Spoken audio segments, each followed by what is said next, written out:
Bonjour les rôlistes, je m'appelle Bruno et je suis un vieux gamer.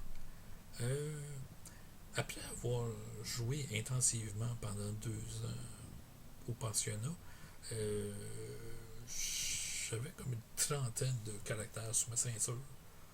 Ouais, j'avais des principaux, mes favoris, mais on en a fait d'autres.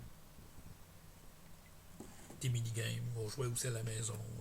J'ai commencé à convertir non, mon groupe à domicile à Advance. Ça n'a pas été évident tout de suite, mais ils ont finalement embarqué. Et c'est là que je me suis retrouvé à, disons-le, commencer le cégep. Là, mon groupe à la maison, c'était mes frères. Eux aussi se sont retrouvés aux études. Plus beaucoup de temps. Puis moi, je me dis, ben là, je vois dans mon petit pamphlet de nouvelles à ma première journée de cégep que, ah, tiens, il y a un club de jeux qui va se former. Faut qu'on se trouve à telle heure, genre à 11h30, à tel couloir devant l'association étudiante. Je me pointe là, je retrouve des anciens camarades de classe quand j'étais au séminaire, plus un nouveau, qui étaient là pour la même raison.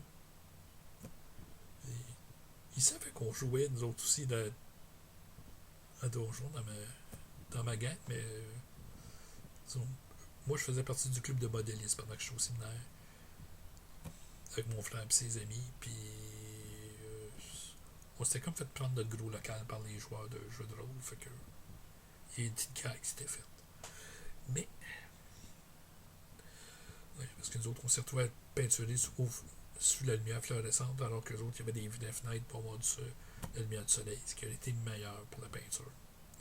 Sauf que nous, on devait laisser notre matériel dans un local barré, alors que là, il était utilisé à plusieurs jobs, fait que ils partaient avec leur matériel. C'est pour ça qu'ils ont mis le local. Mais, c'est ça, comme je dis, il y avait des camarades de classe là-dedans, dont Jarod, qui, grâce à ses coups de pied sur le dossier de ma chaise, m'empêchait de dormir pendant les cours de français. C'est pas de ma faute, mais mes médicaments pour l'asthme me faisaient dormir. Euh, ouais, on discute, puis là, eux, ils ont posé la question avant, puis non, il n'y a pas de club officiel, il manquait de réponses. Mais on avait la permission, quand même, d'utiliser les locaux libres pendant les heures du midi. C'est une possibilité. On pouvait réserver un local de classe. OK. Fait que, ouais, c'est une entente possible. Fait que, je leur parle, puis ils me disent, ouais, j'arrête de préparer une partie de Space Master. C'est le système de ICE, qui est c'est un système universel à pourcentage, qui était aussi utilisé de base pour Rollmaster, mais aussi pour Lord of the Rings à l'époque. Okay. En passant, si vous laissez à trouver des livres de Lord of the Rings de ICE,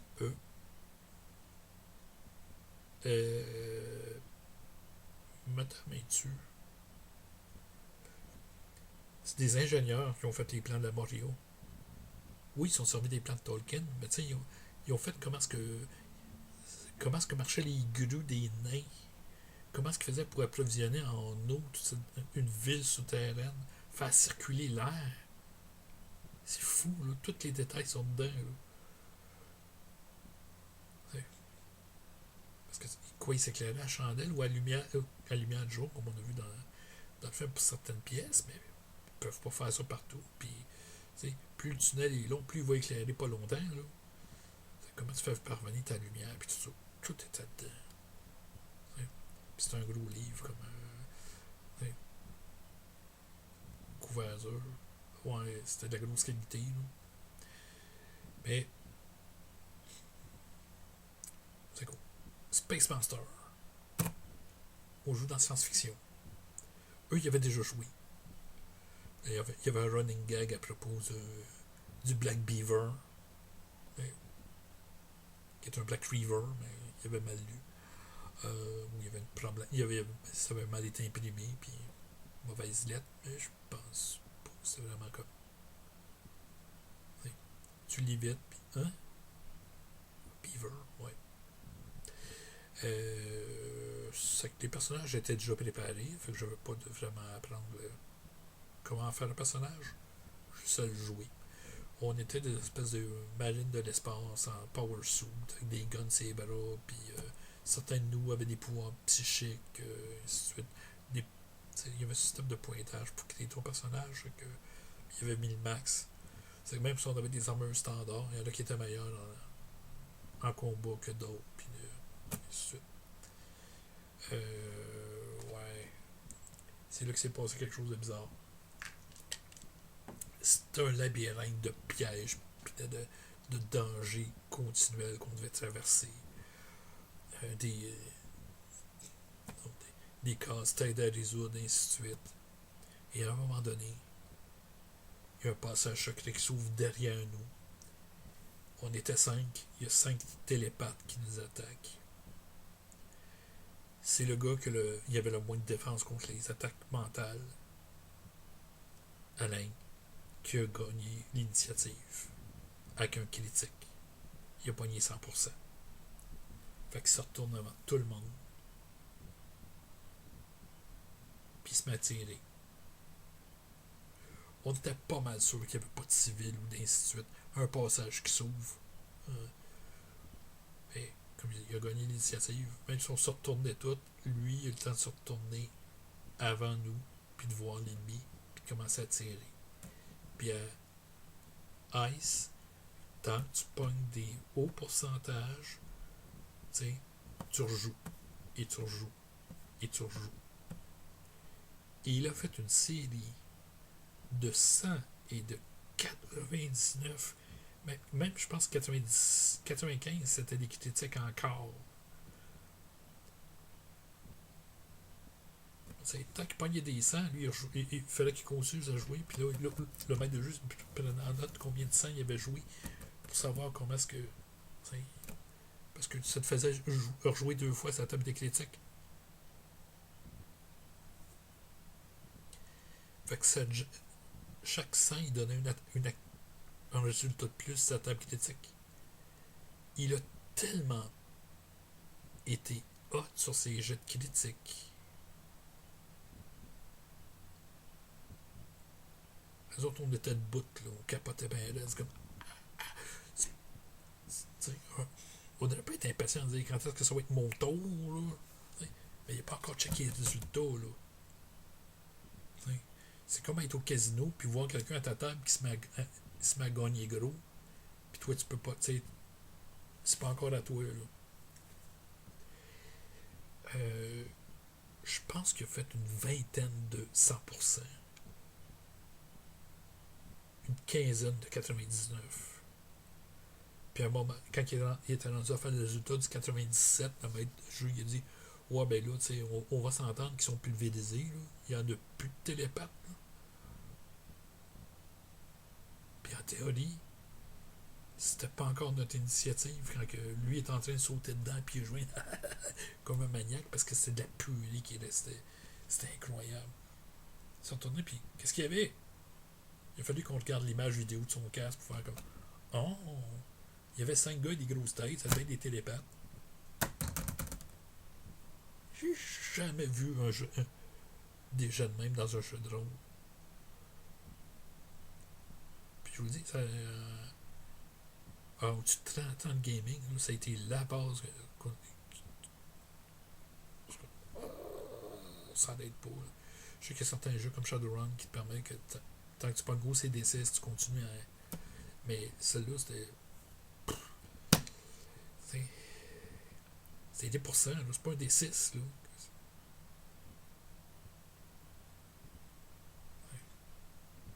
Mais elle avait fait un score de malade.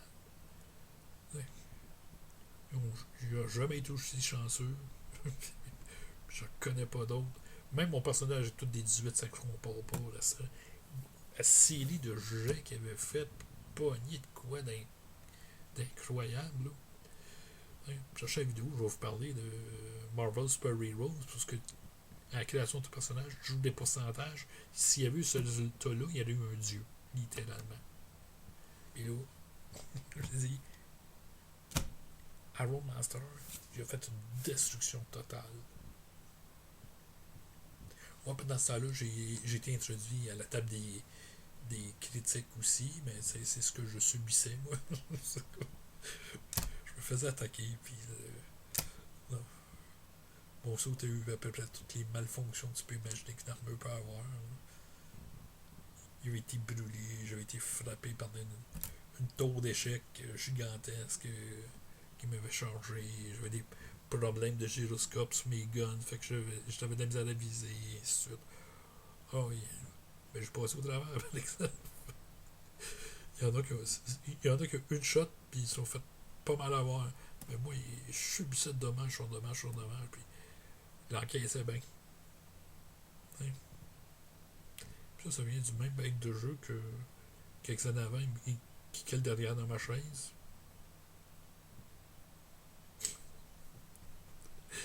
Oh, je rigole beaucoup, là, mais ouais, c'est quand même. Ouais. Que, là-dessus, ben, je vais vous poser la question. Est-ce que vous avez vu quelqu'un être chanceux sur CD dans une situation de combat où c'était inimaginable? C'est du surhumain. Ouais. Puis les tables de critique ont fait que le résultat était ahurissant. Donc laissez-moi vos commentaires et vos petites histoires. Puis c'est bien. Jusqu'au prochain vidéo. Amusez-vous bien.